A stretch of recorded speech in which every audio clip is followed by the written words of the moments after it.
So many businesses make boring ads. And the reason the ads don't work, the reason the ads don't have anybody paying attention to them is because they're boring. Please stop making boring ads. Do yourself a favor. And if you can't figure out how to make an entertaining ad for yourself, hire someone to do it for you. Because the number one way to get people's attention is to create something that's going to grab their attention. Hey, what's going on, everybody? And welcome to another episode of Legacy's Journey, where we talk about creating what outlives you. I'm your host, Cameron Williams, owner of Kinley Consulting, where we focus on strategic financial growth for marketing agencies so that they can live the dream life they deserve and not be a slave to their business. And we do that through consulting and CFO services. Now, we are on season 2. I told y'all we're going to go out here and find the best, the biggest, the people that you may not even know is behind the scenes. And one of those people, I've got to see him speak, I think 2 times now.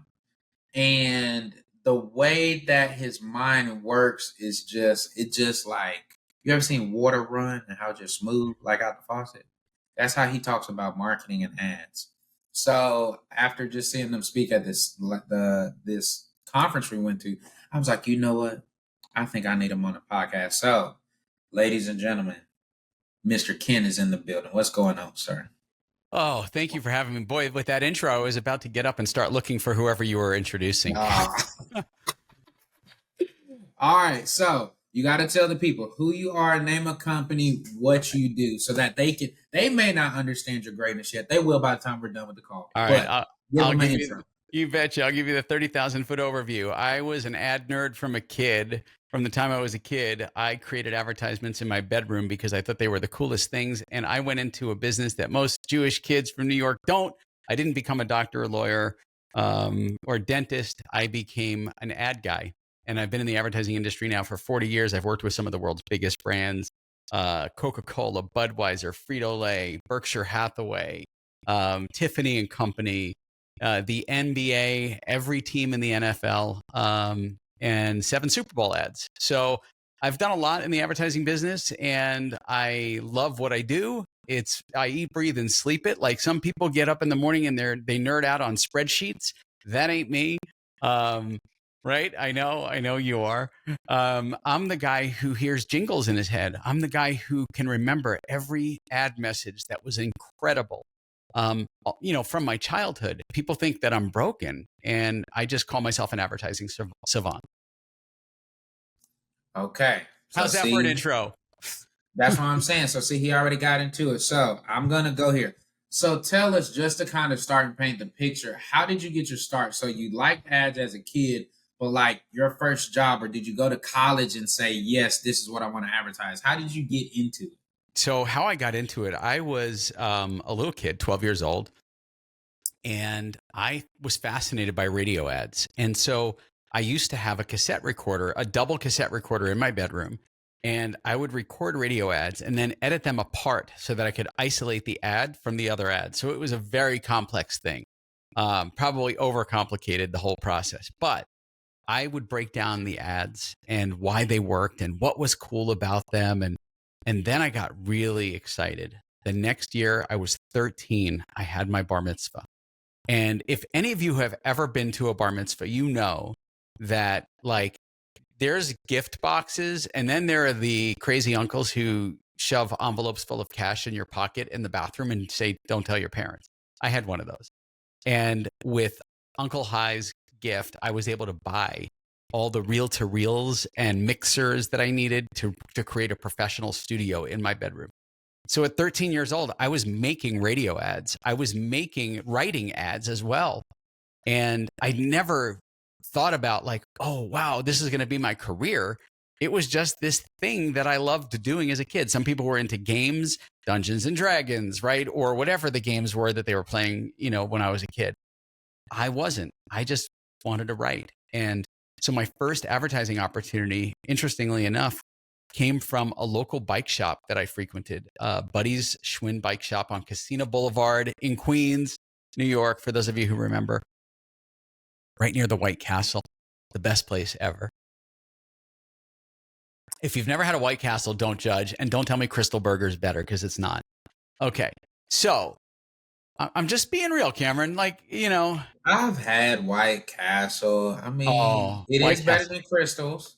Yes, they are. This was, It- so I did this ad for Buddy. I went into the bike shop one day and he looks at me and he goes, "Hey, Moskowitz, you're pretty good with words. I'm doing this ad." And it was not even for like the city paper. It wasn't for the New York Times or the Daily News or the New York Post. It was for this like little local paper, some like silly, I couldn't even remember the name of it. Anyway, I wrote the ad and it was great for him. He was happy. And then a few months later, he wound up buying an ad in the Daily News or the New York Post. And I wrote that ad for him as well. So those were really the first like paid jobs I ever had in advertising.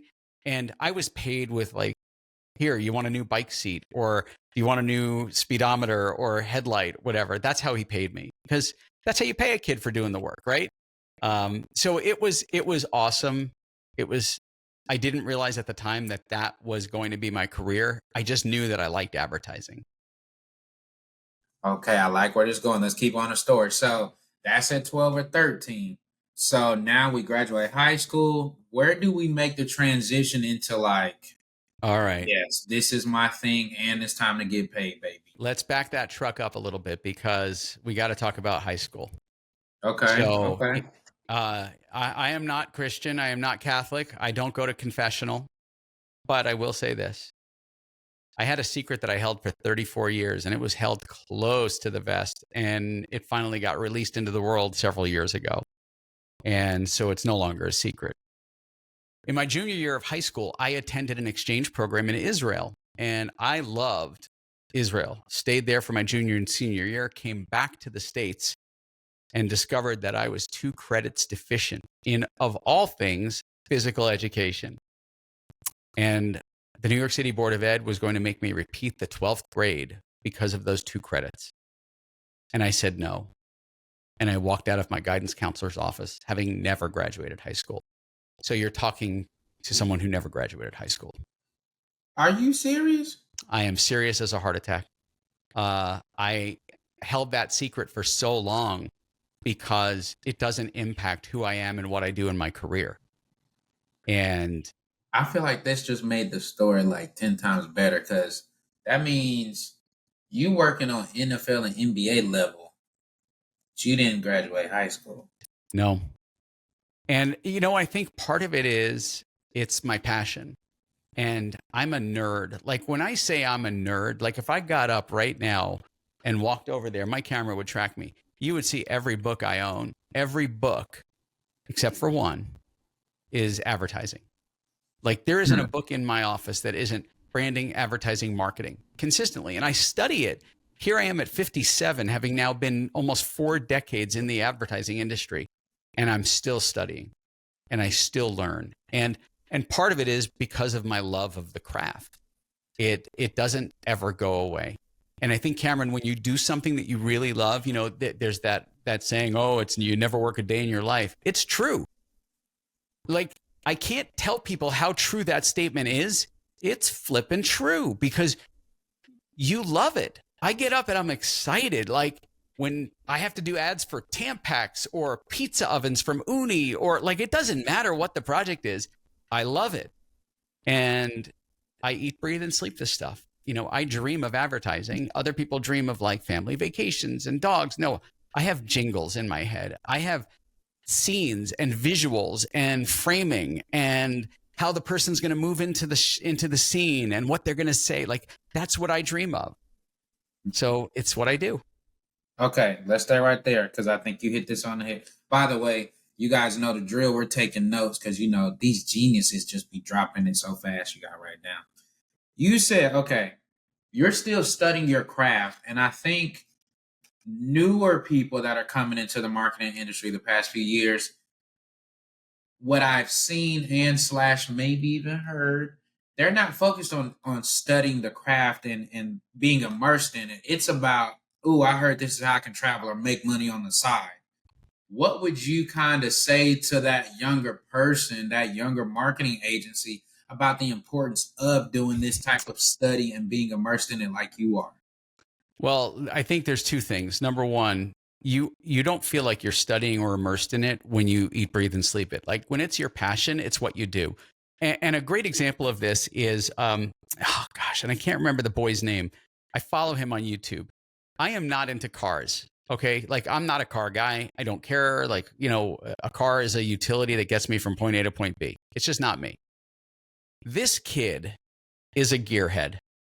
He's like 8 years old and he's taken apart engines and he knows compression settings and valves. I don't even know what those are, but I heard him talk about compression settings. I will watch this kid's videos as he tears apart engines and fixes problems. And I'm not even into cars. Why? Because I recognize the same passion in him for cars exists in me for advertising.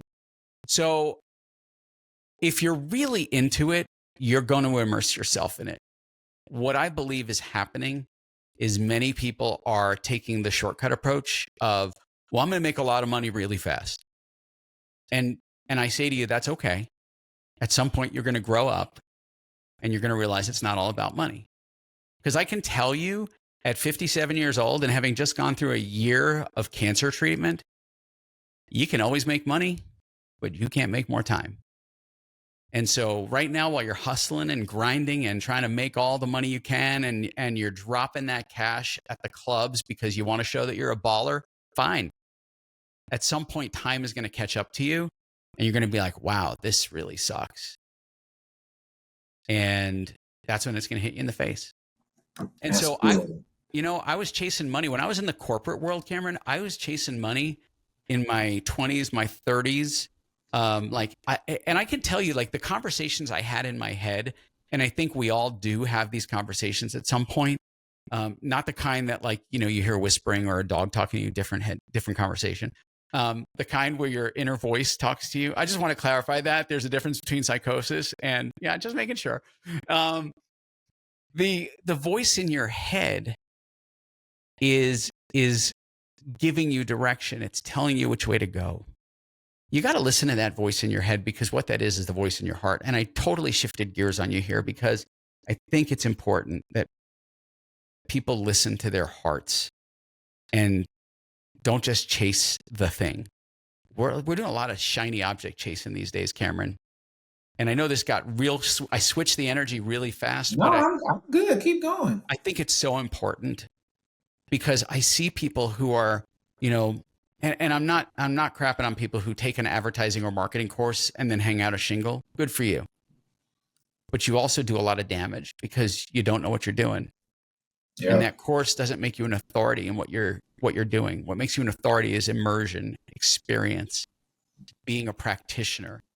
And when you get to that level, you've earned that trust. And so I feel like those people that are chasing dollars right now, at some point, time is going to catch up to you and you're going to be like, wow, I should have been doing all of these other things. And you're going to find your passion and then you're going to have to start over again. And that's cool too, because you've got to go through this exploration. Okay. Just got really heavy. Switch gears. Sorry. It's okay. Now, one thing you just threw out there that was real subtle. You said that you were in corporate at first. Yeah. So give us a little bit about that, because a lot of people would say, like, ooh, what we've seen across the board is a lot of people are starting in sales from some corporate job and then transitioning over. So what are maybe some things that you got from your corporate experience that you're using now that's still helping you to grow? So interestingly, when I was in the corporate world, my biggest challenge was I was only there to do the song and the dance to sell the deal for the client, because that's what the creative director did. So if you ever saw Mad Men, I'm like the Don Draper. And so I'd come into the room, razzle dazzle them with the idea, the concept, the campaign, get them excited. They say yes to the deal. The sales rep closes the deal. I walk out of the room. They get to go on the cruise in Mexico and they thank me with a pizza. By the way, that's part of why I left the corporate world. At some point, you realize your value and your worth is more than the appreciation and respect you get. And when you do, it's like, wow, it really doesn't matter how much money you pay me. Like, I work hard for you guys and nobody gives you the time of day. That's a problem in the corporate world. So how do I apply these lessons? Number one, I treat clients like personal relationships, like friends. And I do this because one of the things I learned in the corporate world is when you just treat your client like a paycheck, when you treat them like a line item on a spreadsheet, that relationship is never going to last. When you develop a relationship, a true understanding of your client, their business, their wife, their kids, their daughter, like whatever it is, like you want to know everything about them. You build a relationship, you build trust, you get to know people. And what happens is, and this is miraculous, when they leave the company they're with and need somebody for the new company they're going to, you're the person they talk to. It's why when someone leaves M&M Mars and goes to Frito-Lay, I now get to do work for both. It's why when somebody leaves Budweiser and goes to another brand, I get to work with them. It's building relationships, it's trust, and it's not just transactional. So that's a big lesson for me. Okay. I see where you're going here. Okay. Now let's talk about this part. So you're making these relationships, you're doing all the hard creative part. You're like, you know what? I'm going to step away. So tell me that first 6 to 12 months of making that transition from working corporate to starting your own thing. A lot of people say that's the hardest part because you're used to being treated a certain way or your value being perceived a certain way. Yes. And now I have to go out here and charge you for the whole thing. I would normally charge, $50 an hour. Oh, wait. I need to bump that to like 250 or 350. Like, Right. walk us through what were some of those beginning lessons that were a challenge for you? Well, first of all, I have to say that I was super fortunate that the company I worked for, they thought I was going to be a lifer. And there were several lifers at the company because, most creative directors, it's like a Supreme Court justice. You have to do a lot of bad things to lose that gig. And you get to be a little bit crazy as a creative director, and they accept that. But my company was great because when I made the decision to leave in December 2010, I had not yet decided what I was going to do. And when I, in March, made the decision like, hey, it was time. I know where I'm going. I know what I'm doing. And I was ready to make that leap. The company was not only gracious, but they did me a favor. They sent out an email to all the clients to thank me for the years that I've been with them, to, support me in my personal future endeavors. There was no animosity. There were no hard feelings. They loved me. I left on great terms. I helped find my successor, and he's still there. So it was a great departure. And from that came my first clients. My first client when I hung my own shingle was M&M Mars. And so M&Ms are a big part of my life because M&Ms was my first client and helped me establish my business. That was quickly followed by Budweiser.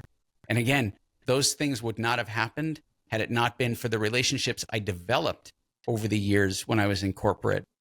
And then the announcement from my company that I was leaving and the support that I got from them and the fact that these companies wanted to work with me because they liked working with me. So again, this goes back to that earlier thing, Cameron. It's about building relationships. Like I cannot say how important that is. And so many agencies today just don't build relationships. They build transactions. And so relationships is critical. The other thing that I learned is you have to know your limitations. And when I say you have to know your limitations, I'm going to just be very straight here. I am not the guy that should be doing bookkeeping and accounting. I'm not. So I have people that do that. I am not the guy that should be doing operational things and back-end offer development and email implementation. I'm a train wreck.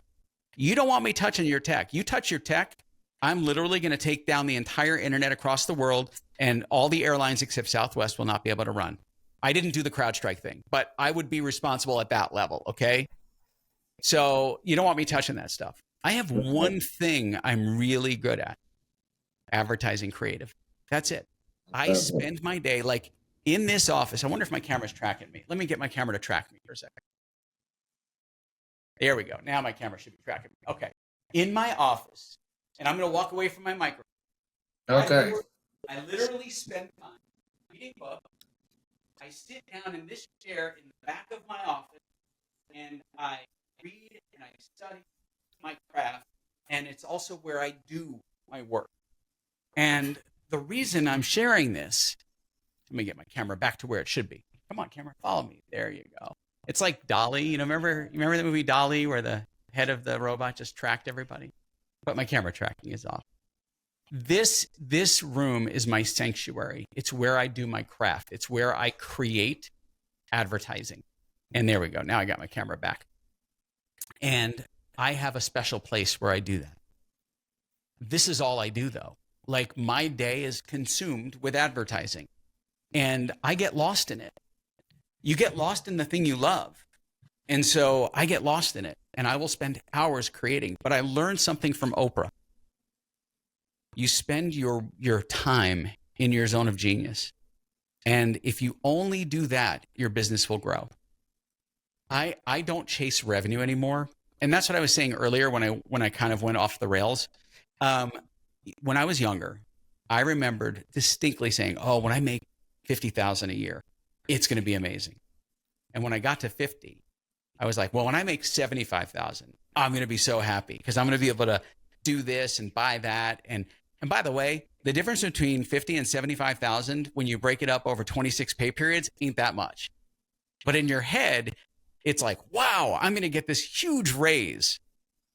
And then when I got to 75, I'm like, well, when I get to 100, and then it was 150, then it was 200. Like, I walked away from a $250,000 a year gig with bonuses, with benefits. Like, I walked away from serious money, but it wasn't about the money at that point, because as I got older, I recognized that every time we increase the money we make, most of the time, most people spend up to what they earn, right?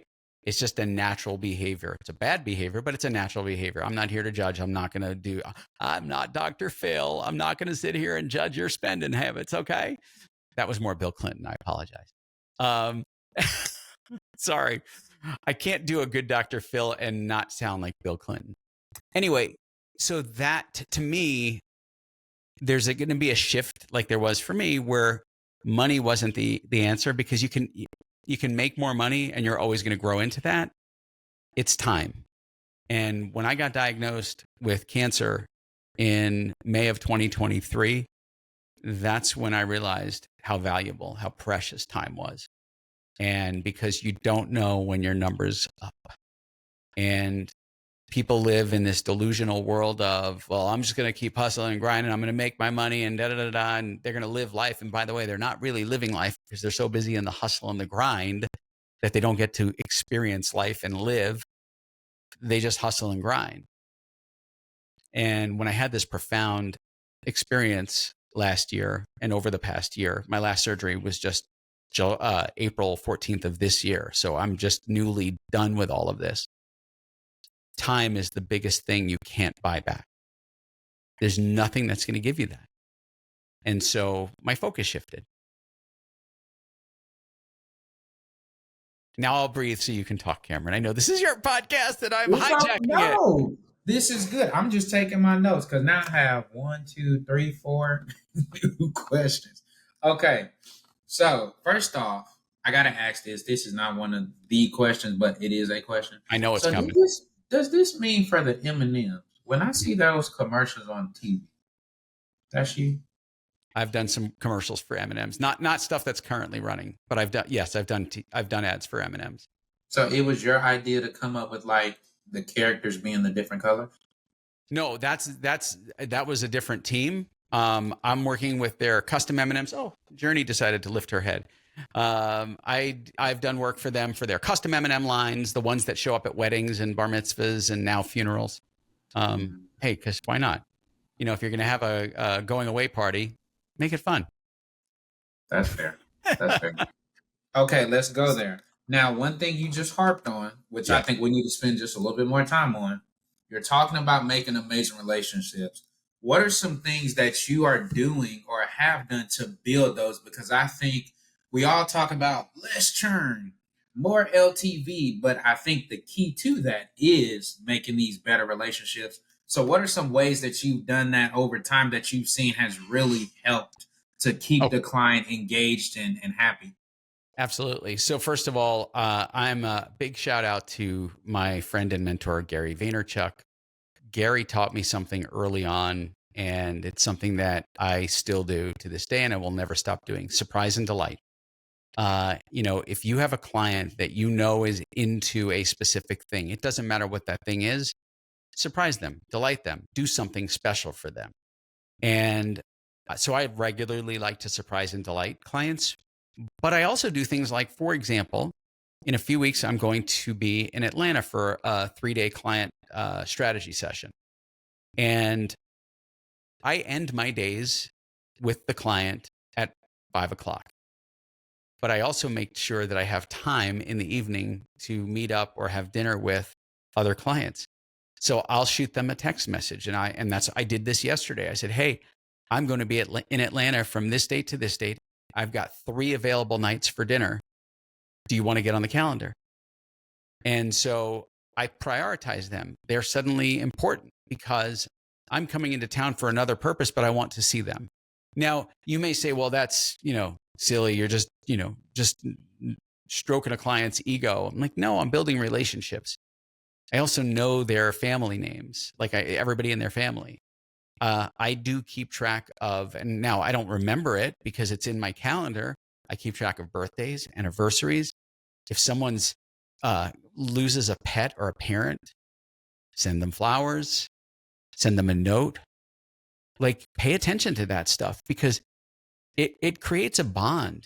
I regularly get together, like, not my clients are all over the world. So when I'm in a different country or in a different state, I make a point of going, hey, I'm going to be an hour from you. Why don't we meet halfway and have dinner? Why not? All right, so giftology, for those of you who haven't read that book, is a fabulous way to kind of get in that mindset. But I think that's super key. Okay, talked about spend time in your zone of genius and your business will grow. I love that. All right, now let's bring it present day. So now you don't have to tell us your client roster, of course, but tell us. I'm trying to think of what best serves the listener, not my personal questions. I want to ask about the NBA and the NFL stuff. I want to be like, what did you come up with? So I can be like, oh, I know who did that. All right, let's talk about, I don't know if you want to call it connecting relationships, but maybe we'll say parlaying relationships because to your point, okay, 2010, I was starting off with 2 people. How do you end up, I know how to phrase this.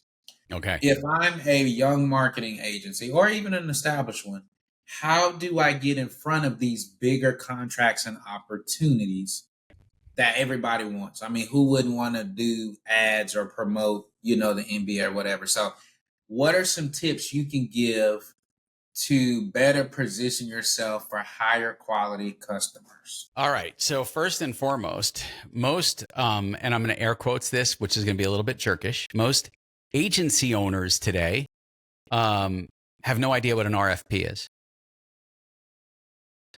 Real businesses put out RFPs or requests for proposals into the ether online because they're looking for creative marketers to do awesome work for them.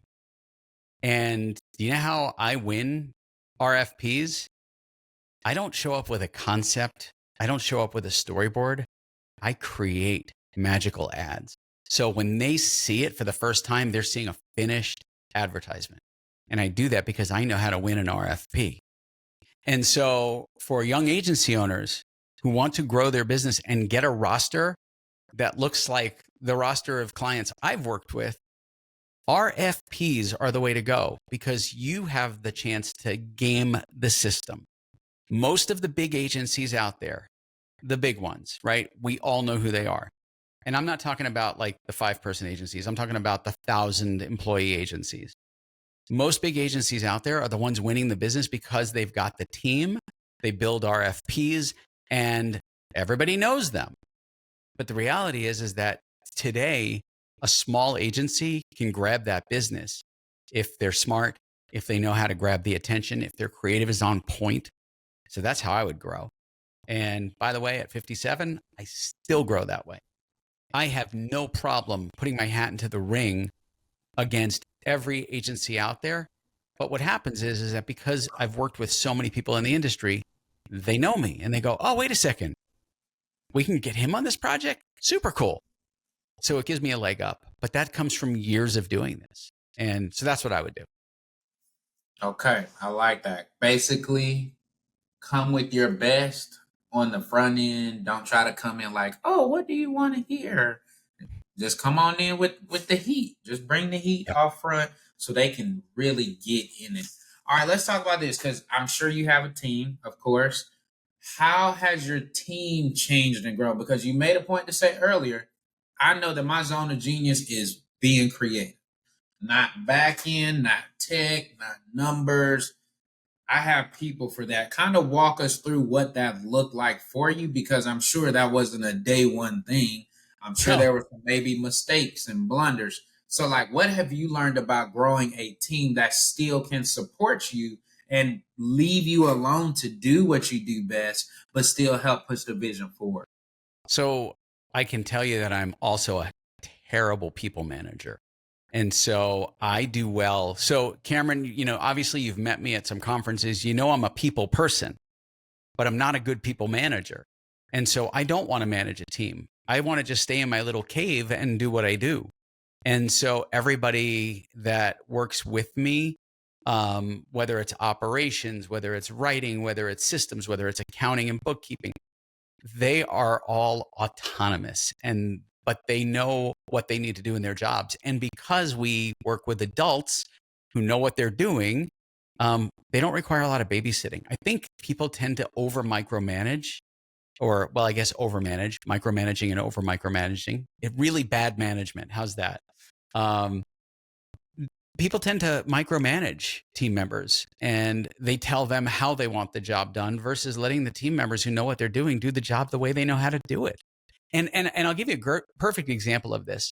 Brandon, my ops guy, who is also my business partner in two of the businesses, he's the systems and processes guy. He's the engine. Many times I will come to him and say, hey, can we do this, this, and this, and this, and this? But in what I'm asking him, I've already come up with my own solution, which is not great because my solutions are terrible when it comes to systems and processes. And so I've been working on this over the years, not telling him how to do what I'm wanting to do, but giving him the end result that I'm trying to accomplish. And then at that point, he can engineer the solution that gets us there. And so you have to trust that your team is capable and competent of doing their jobs without you hovering over them like a helicopter parent.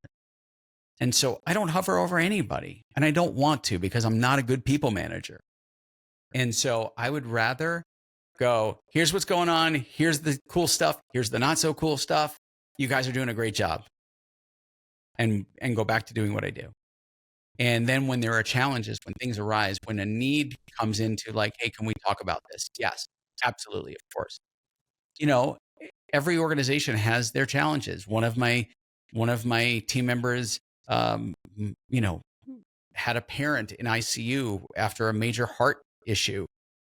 That's stressful, and that also impacts their work. Another team member had a child that ran away.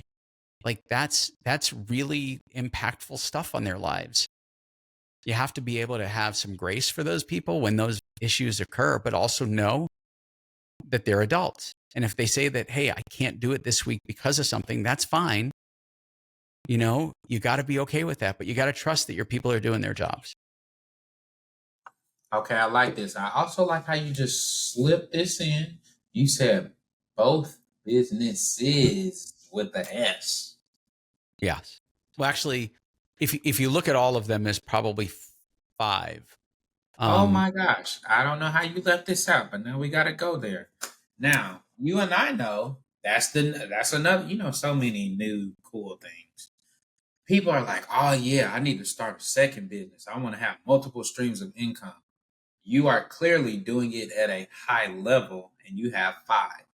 Tell the people, A, when you should start business number 2, because I think that's super important. And then B, how are you managing all of them and giving them the proper time and energy? Okay. So the first, the first question, when do you do it? I think when you realize there's an opportunity and a hole in the marketplace that you can scratch that itch. And then what you do is you create that other entity. I think oftentimes we create something because we have a belief that there's a need, because we're trying to make something that we just want to sell, versus, oh, wait a second, look, there's a need here. It's how I built Ad Zombies originally. Like, there were people complaining that they didn't know how to write Facebook ads. Ad Zombies started as a Facebook ad writing company. That was it, a very narrow focus. But people were complaining that they didn't know how to write Facebook ads, or they couldn't write ads that were compliant. And so, like, I have a lot of experience writing ads. So I just went in and said, hey, let me help you. Here's the reason why your ad isn't converting and why it's not working. I think that so that company grew out of a need. People struggled with writing. So a company was launched that helped. And that was where Ad Zombies was birthed. I think what you do is you look for where the opportunities are and where the need is. And then you build your business around that, fulfilling that need. Because as soon as you can scratch that itch, you're gonna grow a healthy business. That's cool. I mean, I love this. You start a second when there's an opportunity or hole in the marketplace, not just because you believe it. It needs to already be a need.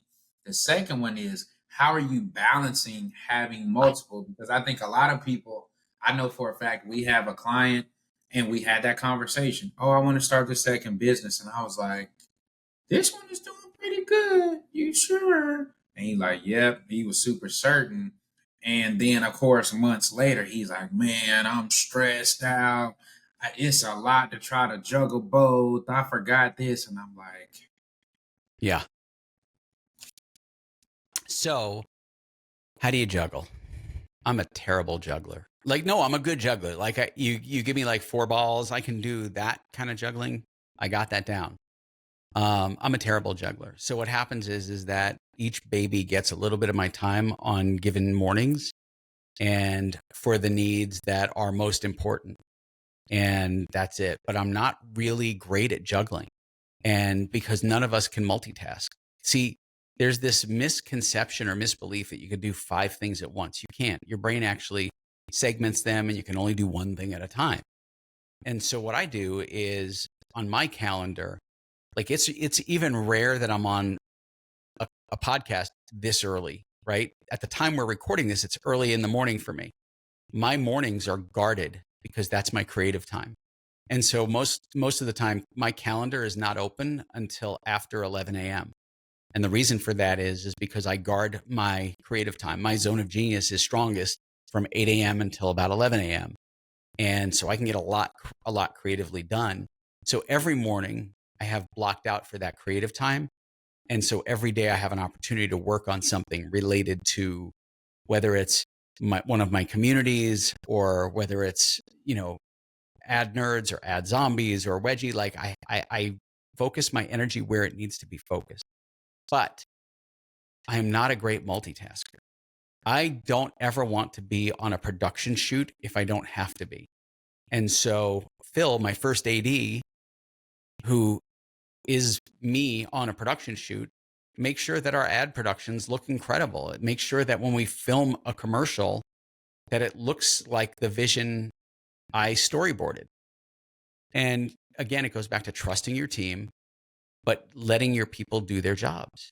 And so, and because I suck at that, you don't want me to be your people manager, because I just don't have the patience for it. Even though I'm a people person, I just know my strengths. And if you can just be comfortable in your own skin and know where your strengths are, you're going to do incredible. But you got to get out of everyone else's way, focus on the thing you do best and nothing else. all right, I got it. Guard your time, focus your energy where it needs to go, know your strengths and weaknesses, get out of your team's way. Yes. All right. Now,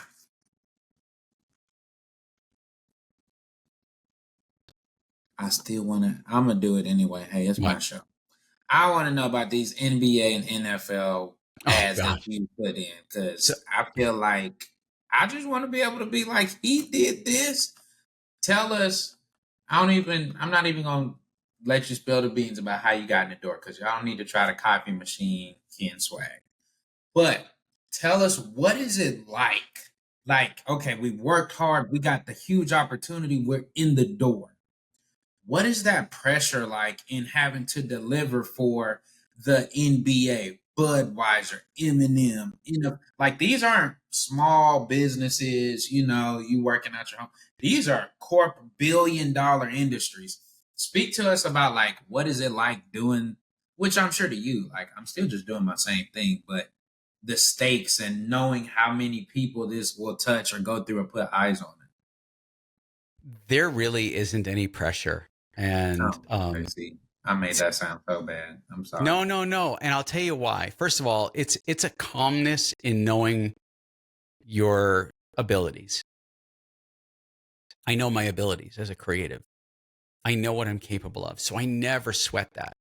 I never have that, oh my gosh, this is like, when I did the ad for the Budweiser bow tie can, they were looking for concepts for this new product launch. And I took an existing jingle and we recreated it, and a ZZ Top song, Smart Dress Man, and we recreated it, and we were playing around with the lyrics, and it was girls go crazy for the bow tie can, and I'm like, perfect. So we got the hook for the song, right? Creating those things is fun for me. It's a game. Like everything I do in my business is a game, and I love playing the game of advertising. So I don't ever feel pressure. As far as working with the NBA, the NFL, MLB, uh, I got lucky. I was in the right place at the right company at the right time to build relationships. And I built relationships with people to where, you know, I loved getting to do sports promos for the NBA and the NFL. Like the fact that I've done promo work for every team in the NFL is awesome. And I love it. But it's the stakes are no different to me for that than it is for Joe's Deli or Sally's hair salon. The stakes are just as high, if not higher, for the small business. And the reason is that the impact on the bottom line of the small business is far more um, tenuous. It's far more important. A multi-billion-dollar company that sees a surge of a couple of $100,000 in sales, or maybe $1 million in sales, doesn't really change the bottom line of that business. But a small business with the right message that hits the right audience, that sees $1,000 or $2,000 a week spike in sales, that's huge. So then, does this mean you prefer to work with smaller, like more local brands because you know it'll have a bigger impact, or do you prefer working with the big names? Yes, I like doing both. And what I do with the small brands, like that's why I built my BAM community, is so that I can work with 40 to 50 small businesses, help them compete with big brands, but on their budgets. And that's what that community is about. It gives people access to me for, every week for 90 minutes. And then we have like live chats on Marco Polo. And I do that because I know what I bring, the value I bring to a business in terms of their branding, advertising, and marketing. So I'm helping businesses compete on that stage. For me, that is where I really fuel the passion for helping small businesses is through my BAM community. Because the big brand stuff, like that just comes. Like that's just business that I know how to get and find and do. Small businesses are the ones that like it has the biggest impact on their bottom line. Like that's what I love seeing when a business owner has like I had, and I don't want to, I can't repeat the language that was on his Marco Polo last night because I don't want to offend your audience. But a client was so excited that he was dropping F bombs left and right. on a Marco Polo to me because of the results. And like that makes such a difference to me. That like means the world to me because I know what I do has an impact on their business. Okay, let's go there. So since we're keeping it more local, 3 tips to give to the, we'll just say, local business that if they were to use advertising and marketing will help them to grow their business within the next 90 days. Make your ads entertaining. Start with something that disrupts the pattern. And whatever you do, don't consider $5 a day a winning budget to grow your business. Because I see too many businesses say, I tried $5 a day for like a week and I didn't get anything. You have to realize that budgets go as far as your audience size. And so a $5 budget may only tap 0.1% of the metro audience of the city that your business is in, right? Think about Dallas, right? Huge sprawling city. If you ran $5 a day in Dallas, that money is going to be spent really quickly and you're never going to really hit your targeted audience. But if you have like a small business in a specific area, that $5 may work well if you target it in. So you've got to be funny. You've got to engage your audience right from the start. Entertain them. Stop making boring ads. Listen, I want to make sure everybody hears me. You're going to get to see this cold sore under my nose. Stop making boring ads. Sorry, Cameron. Listen, I'm real. Okay. I can't change who I am. Okay. I mean, this has been days. This is what stress does.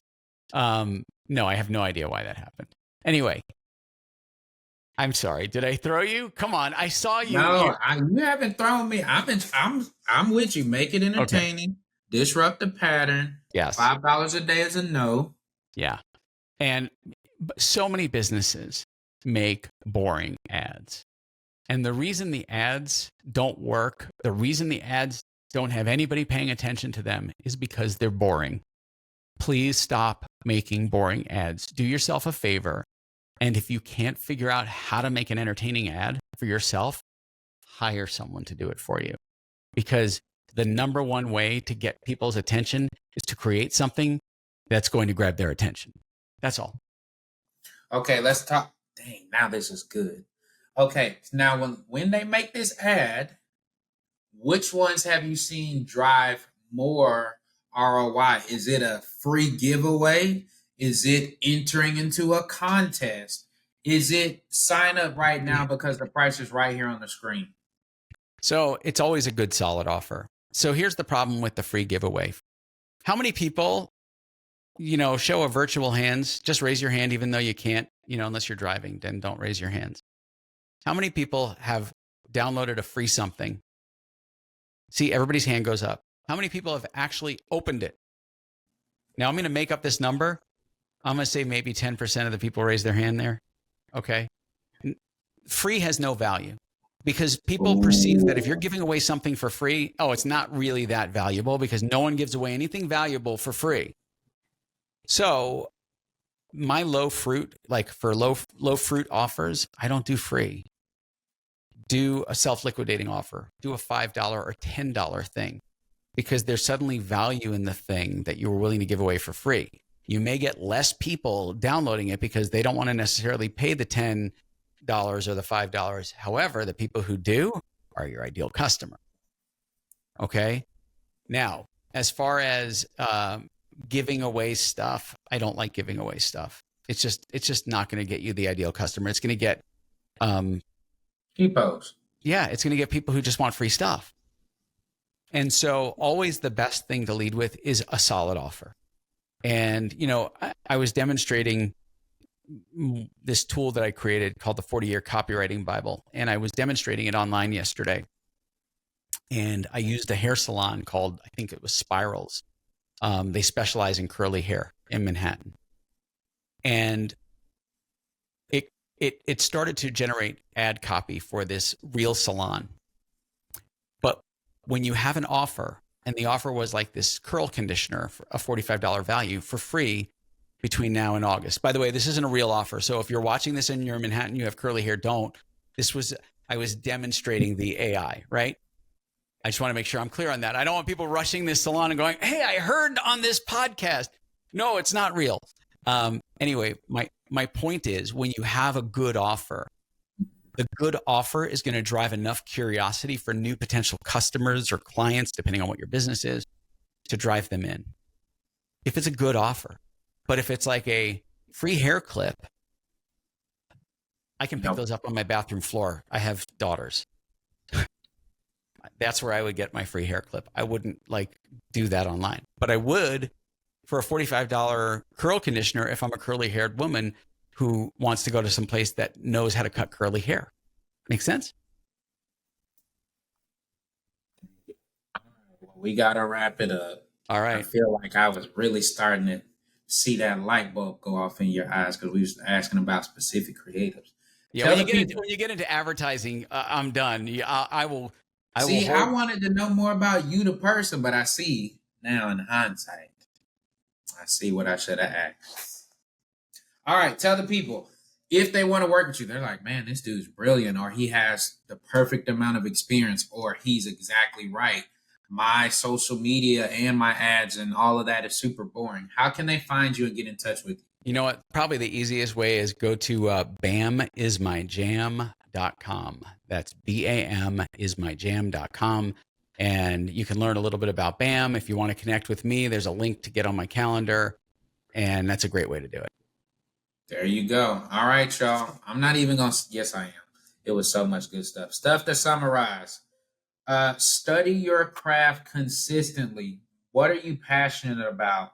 How do you create amazing relationships with not just future clients, but your current ones? Gifts are the key. Spend time in your zone of genius. When you start a second business, don't just start it just because. Do it because there's an actual need in the market. How to juggle multiple businesses, guard your time, focus your energy, know your strengths and weaknesses, and get out of your team's way. If you want the best ads, make them entertaining, disrupt the pattern, and don't do $5 a day. And the best ad CTAs will say, don't do free because that has no value. Don't give stuff away, and always lead with a solid offer. If y'all can't take anything from this episode, I don't know what to tell you. Ken, again, thank you so much for checking in here with us and just giving us some of your time and your brain space. Guys, share the episode, tag people, listen to it. Let's blow this one up.